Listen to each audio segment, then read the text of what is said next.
سلام كبرات تخاتلتي كما يكنيهم زي زينا مصحيت ابزنا يسومون زينا مصحيت كلتر استقحيزه قربين لو معندي تقدم يا رئيستي بعد 23 مارس بميغراهون سفركت ناي شودن زوصه ني غداي باسبورتن نغداي فاميلي مترنافن زملكت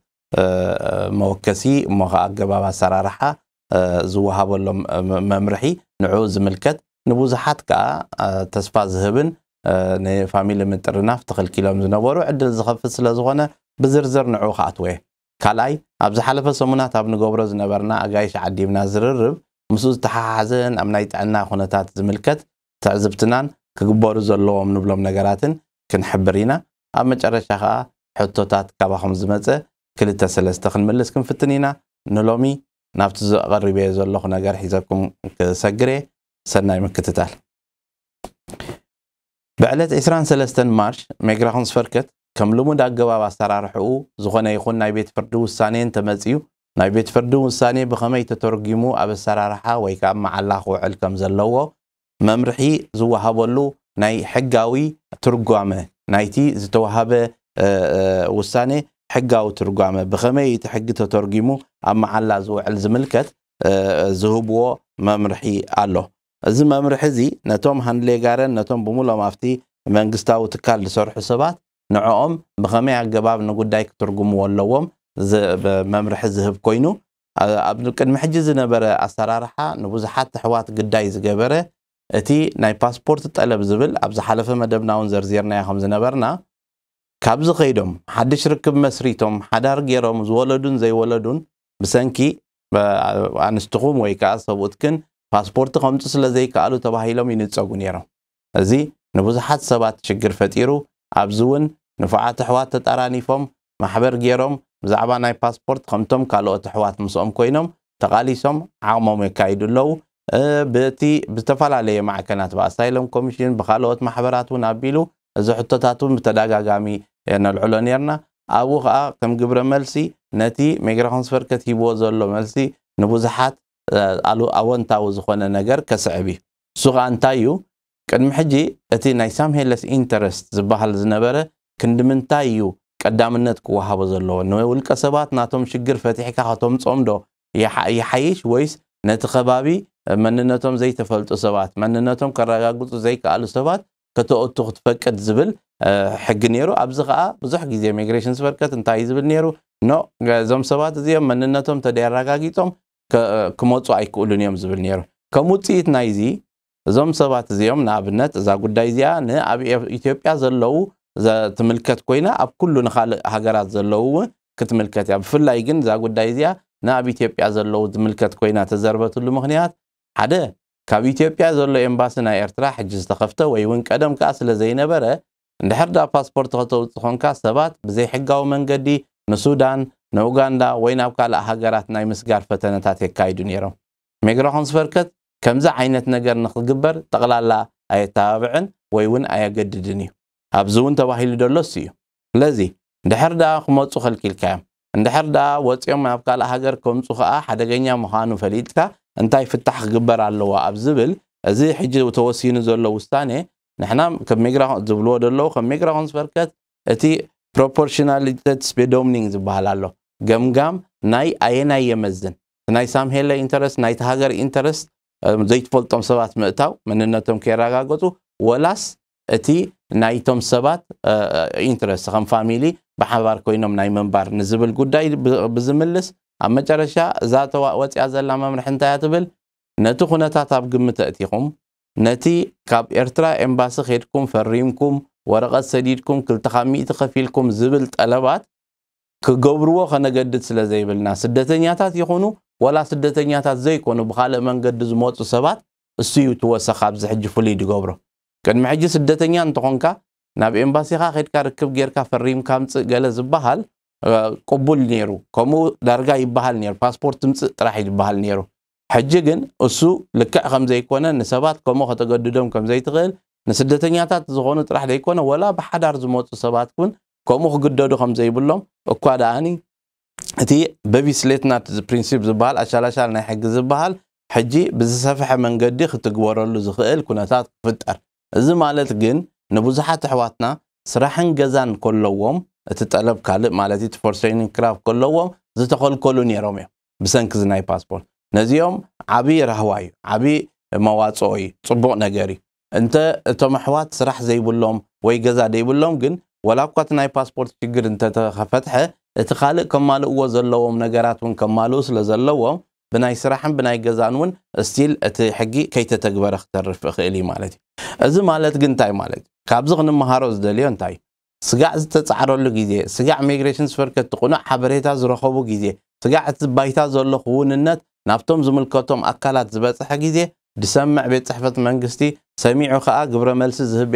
ቤት ጽሕፈት መንግስቲ ምዃኑ እዚ ንነብሮ ዘለና ሃገር ተጠርኒፍካ ሰሪሕካ እቲ ግቡእ መረዳእታ ኣብቲ ግቡእ ቦታ ምስ በጽሐ ግቡእ ግብረ መልሲ ከም ዝውሃብ መርኣያ ሓደ እዩ ቅድሚ ሕጂ ቅድሜና ሶማላውያን እዮም ከምዚ ጉዳይ ነይርዎም 3 ዓመት ይኸውን በአክቲቪስትስ በብዙሕ ተጻዒርዎ ኣብ መጨረሻ ሶማላውያን ሓደ ፋንክሽናል ዝኾነ ድሰርሕ መንግስትነት ስለ ዘይነበሮም ኣብቲ ግዜቲ ከመይ ጌርኩም ፓስፖርት ምጥትብልዎም ተባሂሉ ኣብ ሚድያ ጎስጓስ ብዙሕ ተገይርዎ እቲ ሕድገት ተገይሩ ነይሩ ኣብዛ ወፅያ ዘላ ከኣኒ ብፉሊ እታ ወረቐት ኤሪትሪያንስካ ኣንክኒኒንግስ ኣረንደ ኦክ ሞይሊሄተን ኣትፎ ሃንድሊንጋር ፍሮም ሄምላንድስ ሚንዲሄተር እያ ትብል እዚ ከዓ እንታይ ማለት እዩ ናይ ስድራ ቤት ምጥርናፍ ናይ ኤርትራውያን ስድራ ቤታዊ ምጥርናፍ ተኽእሎ ናይ ዶኩመንት ምውፃእ ካብ ኣብያተ ጽሕፈት መንግስቲ ኤርትራ ማለት እዩ ዝብል ትርእስቲ ስለዚ እዚ ኣቲና እንተንቢብናዮ ዳርጋ ከባቢ 11 ገጽ ኣለዎ ኣብ ብዝርዝር ከዓ ገሊጽዎ ኣሎ እንታይ ከም ዘጋጥም ከም ዝነበረ ንኤምባሲ ተኸድካ ናይ ጣዕሳ ክትፍርም ከም ዘለካ ናይ ጣዕሳ ማለት ከዓ እንታይ ማለት ምዃኑ እቲ ተዋሂቡ ዘሎ መምርሒ ከዓ ሕጂ እቲ ሚዛን ናይ ስድራ ቤት ምጥርናፍ ዝያዳ ናይቲ ሳምሄለስ ኢንተረስት ዝበሃል ዝያዳ ዕድል ክወሃቦ ንዑ ዝዕድም ንዑ ዕድል ዝህብ መምርሒ ተዋሂቦም ስለ ዘሎ ቶም ቅድሚ ሕጂ ብናይ ፓስፖርት ጉዳይ ተነጺኩም ግን እቲ ናይ ገዛ ድዩ ናይ ስራሕ ድዩ ተኻለ መዐቀኒ ተማልኡ ሰባት ሕጂ ዝዕድል ተኸፊቱሎ በዚ መሰረት እቲ ሕቶኹም ኣቕሪብኩም ከም በሓድሽ እቲ ፋሚሊ ምጥርናፍ ተኽእሎ ከም ዘሎ ብኡ መሰረት ከዓ እቲ ክመፀኩም ዝኽእል ናይ ፋሚሊ ምጥርናፍ ዕድል ክትጥቀሙሉ እግረ መንገደይ እንዳመኸርኩ ነቶም እዚ ማሊእኩም ከለኹም ወይ እውን እዚ ናይ ፓስፖርት ነገር ሕጂ በዚ ሕድገት ኣማሊእኩም ግን ስራሕን ገዛን ዘይብልኩም ግን ከምቶም ካልኦት ብጾትና ተጣራኒፎም ዝቃለሱ ዘለዉ እቲ ጠለብ ተባሂሉ ደሎ ልዑል እዩ ክቕነስ ኣለዎ ክንዲዚ ኸነማልእ ኣይንኽእልና ዝብል ንዑ እውን ኣካሉ ኾንኩም ምስኦም ተጸንቢርኩም እቲ ቃልሲ መቕጻል ከድልዩ እዚኣ ብፉሊ ነቶም ፓስፖርት ንኸውፁ ዝኽእሉ ወይ እውን ከውፁ ዘይክእሉ ዝነበሩ ዝተኸልከሉ ዝምልከት ኮይኑ ነቶም ከውፁ ዘይክእሉ እሞ ስራሕን ገዛን ደለዎም ግን እዚ ዓብ ዕድል ምዃኑ ክሕብር ይፈቱ እሞ እንታይ ዝግበር ንዝብል ሕጂ ጉዳይኩም ገና ኣብ ሚግሬሽን ዘሎ ወይ እውን ኣብ ቤት ፍርዲ ማእከላይ ሚግሬሽን ድምስቱል ደሎ ቀልጢፍኩም ነዛ ጉዳይ እዚኣ ከም ኮምፕሊተሪንግ የእቲኹም ጉዳይና በዚ መዳይ እዚ ከምዚ ተቐይሩ ስለ ዘሎ ነዝብ ግምት ዘእተወ ውሳኔ ክወሃበና ኢልካ ምሕባር ተወሳኺ ምእታው ከድልዩ ባዕሎምን ክርእይዎ ክእሉ እዮም ግን ኩሉ ሻዕ በዓል ጉዳይ ስለ ዝኾነ እዚ ትብልዎ ነበርኩም ኤምባሲ የለን ከነምፃእ ንኽእል ኢና ትብልዎ ነበርኩም ብመንግስቲ ባዕሉ ተረጋጊጡ ረጊድልኩም ስለ ዘሎ ነዚ ኮምፕሊተሪንግ ኢልካ እቲኻ ከተዓዊትካ ተተኸፊታ ደላ ፋይልካ ከም ትውዳእ ክትገብር ትኽእል ኢኻ ተወዲዩ ላዕለዋይ ቤት ፍርዲ በፂሑ ይግባኝ ኣይፍቀዶኒ ተባሂሉ ተዓፀወ ጉዳይ እንተነይሩ ግን ከም ብሓድሽ ሕጂ መልኪትካ ከፊትካ ንዕኡ በዚ ዘሎ ኩነታት ክረኣየለ ኢልካ እቲ ተኽእሎውን ምጥቃም ከድልዩ ኣዝዮም ብዙሓት ኣሕዋት ኣለዉ ስራሕን ገዛን ከለዎም በዚ ኩነታት ተሸጊሮም ዘለዉ ንዕኦም ዓብ ራህዋይ እዚ ዓብ ዕድል እዩ ነቶም ዝተረፉ ኣሕዋት ከዓኒ ትሒዝኩሞ ዘለኹም ቃልሲ እቲ ዘኺልኩሞ ዘለኹም ኣገባብ ተኸቲልኩም ናብ ዝብፃሕ ኣብፅሕኩም ኣብ ሽግር ከም ዘሎ ኣነፂርካ ፍታሕ ኣብ ትረኽበሉ ዓይነት ሕብረተሰብ ንነብር ስለ ዘለና ነቲ ሽግራትና ብንጹር 1 2 3 ኢልና ኣብፅሕና ናብ ዝምልከቶም ኣካላት ንዑ ዝምጥን ግብረ መልሲ ክወሃበና ክንጽበ ትግቡእ መንገዲ ስለ ዝኾነ ካብ ቤላቤሎ ወፂና እቲ ሒዝኩሞ ዘለኹም መንገዲ ተጠርኒፎም ዘለዉ ኣሕዋት ኣለዉ ኣዝዩ ከምቲ ቅድሚ ሕጂ ብተደጋጋሚ ዝበልናዮ 4 ግሩፓት ኣለዉ ተጠርኒፎም ዘለዉ ቶም ሓደ ኦልሬዲ ሕጂ ፍታሕ ዝመጾም ዘሎ ይመስሉ ኣይልዓልናየን እምበር ኤርትራውያን ኮይኖም ኣብ ኡጋንዳ ካብ 3 ዓመት ንላዕሊ ተቐመጡ ኡጋንዳ ሳልሳይ ስቴፍ ሃገር እዩ ክትምለሱ ትኽእሉ ኢኹም ዝብል መልሲ ተዋሂቦም ነይሮም እሶም ተጣራኒፎም ኣለዉ ድሮ ኸማን ንገሊኦም ፖዘቲቭ መልሲ ተዋሂብዎም ጉዳዮም ኣብ ሽወደን ክረኣይ ምዃኑ ናይ ምምላስ ዝበሃል ደው ከም ዝበለ ዝበፅሐና ሓበሬታ ኣሎ ቶም ካልኦት ከዓ ንዕኡ ተኸቲልካ እቲ ክግበር ዘለዎ ቃልሲ ምክያድ ሓደ ሶም እዮም እቶም ካልኣይ ግሩፕ ክመፁ ከለዉ ናብዚ ብናይ ኢትዮጵያ ፓስፖርት ይመፁ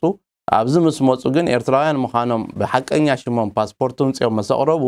እቲ ዝነበረ ውሳኔ ንኢትዮጵያ ውፁ ዝበሃል እሱ ስለ ዘሎ ነቲ ሓድሽ ኣቐይርካ ምኻድ ዝተሸገሩ ኣዝዮም ብዙሓት ኣለዉ እሳቶም ስቲል እቲ ኩነታት ከም ዘለዎ ኣሎ እቶም ሳልሳይ ስራሕን ገዛን ተባሂሎም ገሊኦም ወዳሰርሑ ከለዉ ገዛ ከለዎም ብዙሕ ውላድ ስለ ዘለዎም ገንዘብ ምእካል ኣብዮም ገለገሊኡ ከዓ መዚ ናይ ኮሮና ኩነታት ዝሰርሕ ነይሩ ደው ዝበለ ኣሎ እዚ እውን ኣይተቐየረን ዘሎ ስለዘይተቐየረ ከዓ ስጋዕ ዝቕየር ንዕኡ ምቅላስ እዩ እቶም ራብዓይ ከዓ እዚ ዝበልናዮ ናይ ፓስፖርት ግሩፕ እዩ እዚኦም ከዓ ሕጂ ተፈቲሕ ኣሎ እታ ናይ ፓስፖርት ተፈቲሓ ግን ገሊኦም ሕጂ ሽዑ ስራሕ ዝነበሮም ሕጂ እዛ ናይ ፓስፖርት ምስ ተፈትሐት በኣ ተኸልኪሎም ዝነበሩ ሕጂ እውን ስራሕን ገዛን የብልኩምን ክበሃሉ ዓብ ተኽእሉ ኣለዎ ምክንያቱ ተኻልእ ዝተረፈውን ከተማልኦ ለካ ስለ ዝብል ስለዚ እቲ ምጥርናፋት እዚ ኣብ ሓደ ጽላል ኮይኑ ምስ ዝምልከቶ ኣካላት እንዳተራኸበ እቲ ሽግር ከም ዘለዎ ኾፍ ኣቢሉ ተቐሚጥዎ ቶም ዝምልከቶም ኣካላት ኩሉ ሻዕ መፍትሕ ምንዳይን መፍትሕ ምፍጣርን ተሓባበርትን ክሰርሕሉ ዝደልዩን ኣብ ሰብኣውነት ተመርኮሰ ጠመተ ገይሮም ዝኸድሉ ስለ ዝኾነ ነዚ ወላ ፓርላማ ደረጃ ክተዓሎ ኣብ ዝሓለፈ መደብና ከም ዘቕረብናዮ እቲ ሁማኒታሪያን ግራውንድ ዝበሃል ሲ clearly define ይገበር ካበይ ናበዩ ንመን ዘጠቃልል እንታይ ማለት እዩ ብኡ ክንደይ ሰባት እዮም ከኣትው ዝኽእሉ ገለ ዝብል ክትዓት ካይድ ኣሎ ነዚ እውን ብደቂቕ ተኸታቲልካ ምክትታሉን ኣየናይ ፖለቲካዊ ውድብ ኣየናይ ነገር ንቅድሚት ትወስድ ኣሎ ርኢኻ ጽባሕ ንጎውን ከም ነባራይ ናይ ዝሃገር ከም ዜጋ ናይ ዝሃገር ነቲ ዘርባሓካ ውድባት ንምምራጽ ክሕግዝ ዝኽእል መርገጽ ንኽትሕዝ ስለ ዝሕግዝ በቐረባ ምክትታሉ እግረ መንገድና እንዳዓደምና ነቶም በዚ ዕድል እዚ ተጠቂምኩም ምስ ስድራቤትኩም ክትጣራነፉ ትኽእሉ ሕዋት መመላእታዊ ተራእዩ ምስ ስድራኹም ክትጣራነፉ ተስፋ እንዳገበርና እዚ ሓበሬታ እዚ ዋውፂኹም ኣንቢብኩም ክትርእይዎ ከዓ እግረ መንገድና ንዕድም ተኻልኣይ ኣርእስቲ ቀሪብናያ ዘለና ንሎም መዓንቲ ከም ኣርእስቲ እኳ ሙሉእ ኣርእስቲ ይኮነን እንታይ ደኣ መቐፀልታ ናይቲ ዝሓለፈ ዝገለፅናዮ እዩ እሱ ከዓ እንታይ እዩ ኣብዚ ንነብሮ ዘለና ሃገር ንዝመፀካ ናይ ጥዕና ፀገማት ብኣጋ ንዕኡ ዝኸውን ፍታሕ ምንድዳይ ኣበይ እንታይ ክትገብር ትኽእል ገሊፅና ነርና እዚ ኣዝዩ ካብቲ ኣገዳሲ ነጥቢ ንሓደ ወዲ ሰብ ኣብ ሂወቱ ኣብ መዓልታዊ ሂወቱ ዘገድሶ ነገር ይጥዕና ስጋዕ ተሓምም ናብ ሓኪም ዘይምኻድ ባህሪ ስለ ዝፀንሐና ሓደ ካልኣይ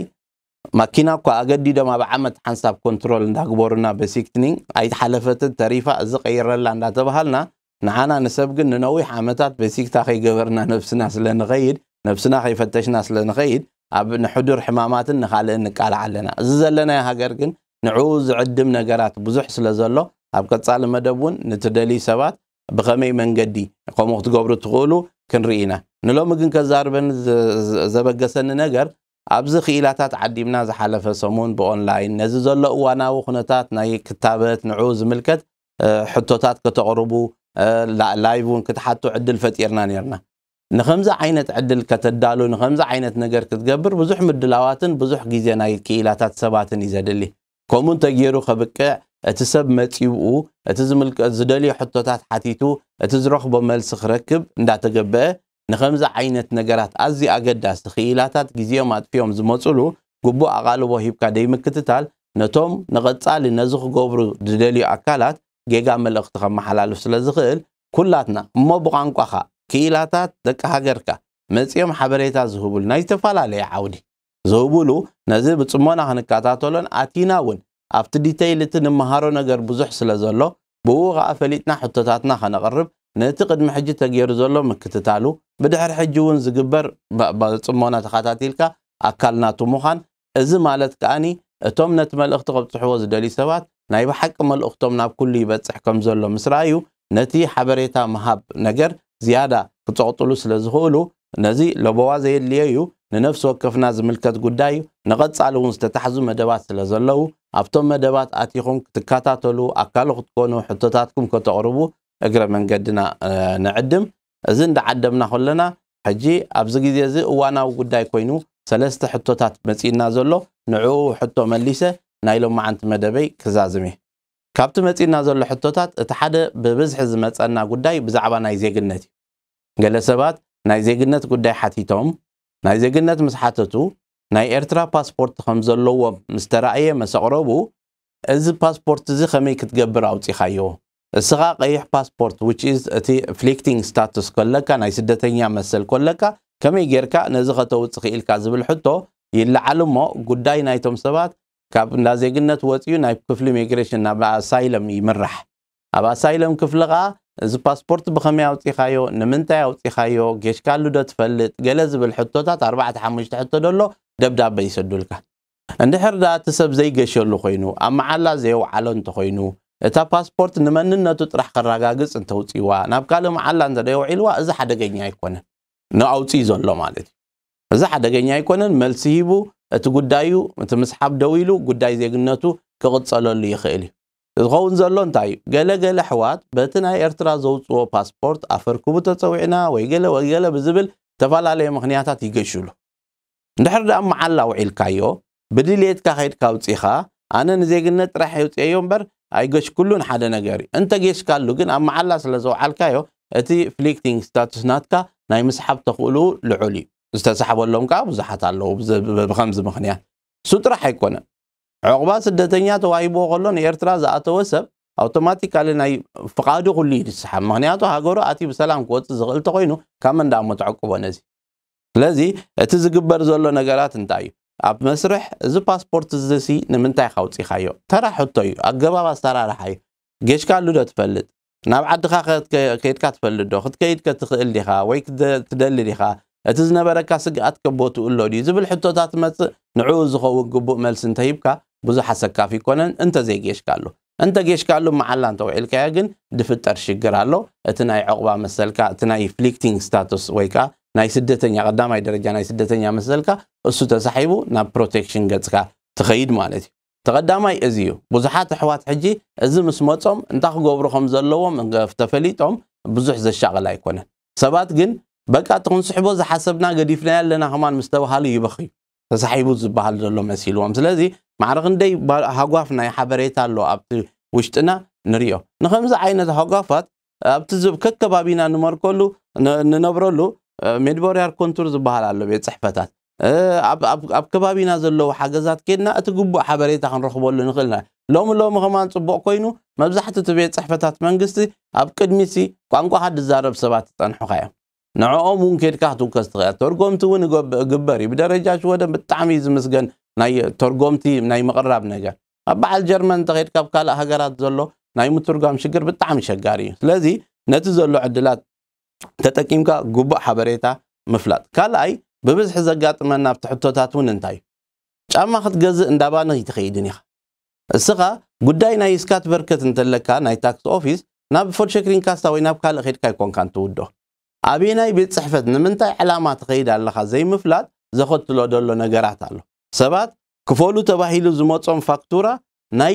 ኤሌክትሪክ ክነሱ እሳቶም ግን ኣነ ኢንተርኔት ገዚአ ይፈልጥኒ ከመይ ጌርኩም ትሰድለ ኢሎም ምስ እንዳ ኢንተርኔት ይካትዑ መጨረሻ ምስ ረኣኻዮ ወረቐት ግን በበይንኸውን እዚ እንታይ ማለት እዩ ሕብረተሰባዊ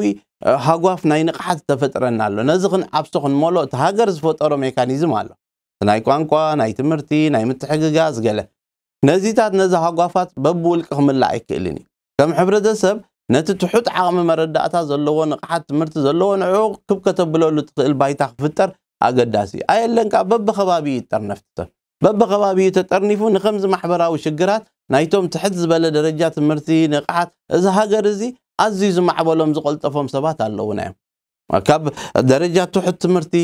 ደቆም ስለ ዝመፁ ዘምፅዎም ኣብ ርሕቕ ዝበለ ከባቢታት ገጠር ዝነበሩ ናይ ከተማነት ኣፍልጦ ደየለ ናይ ትምህርቲ ኣፍልጦ ደየለ ኩለንተናው ብዕድመ ድፍእ ዘበሉ ብዙሓት እዮም ዘለዉ እንታይ ይድኽወን ዘሎ እንታይ ደብዳቤ ካበይ ንምንታይ መፂዎም ኩን ዝሽገሩ ከምዚ ዓይነት ሕቶታት ብብዝሒ ድመፀና እሞ ነዚ ግን ኣብኡ ኣብቲ ከባቢኻ ጥርንፍ ኢልካ እውን ነዚ ክትፈትሓሉ ትኽእል ከም ስቱዲ ፎር ቡንደት ስታዲ ሰርክል ገለ ዓይነት ነዚ ዝምልከት እውን ኣብ ከምኡ ዓውዲ ዝሰርሑ ዘለዉ ክኢላታት ኣሕዋት ከነምፅኢ ናብ ቀረባ ግዜ መብርሂ ክህቡና እዮም ስለዚ እቲ ሕቶታት ንኩሉ ክትምልሶ ይትኽእልን ኢኻ ገለገለ ሕቶታት ከም ሕቶ ኮይኑ ክመፅእ ከሎ ኸማን እዚ ዳእሞ ርዱእ እንዲ ዛ ንምንታይ ይሕተት ኣሎ ኢልካ ትሓስብ እሞ ግን ብመንጽር ናይ ተቅራባይ ሕቶ ግን ብዙሕ ሓገዝ ዘድልዮ ሰብ ስለ ዝኾነ ነዚ ከም ሕብረተሰብ ኩላትና እጃምና ተዋፂኢና ክንመልኦን ነቶም ኣዝዮም ተሸጊሮም ዘለዉ መዓልታዊ ህይወቶም ኣብ ምስዓር ንዕኦም ኣለኹ ኣብ ጎኖም ኮይና ክንሕግዞም ተስፋ ንገብር ሃርሞኒ ሜድያ እቲ ዝኽእሎ ኩሉ ክገብር እዩ በዚ ዜና መጽሔት ኣቢልና ኸዓ እዋናዊ ሓበሬታታት እናምፃና ናባኹም ከነብፅሖ ኢና ንሎሚ ዝበልክዎ እዚ ነይሩ ሰናይ ቅንያት ኣብ ዝቕፅል ይረኸበና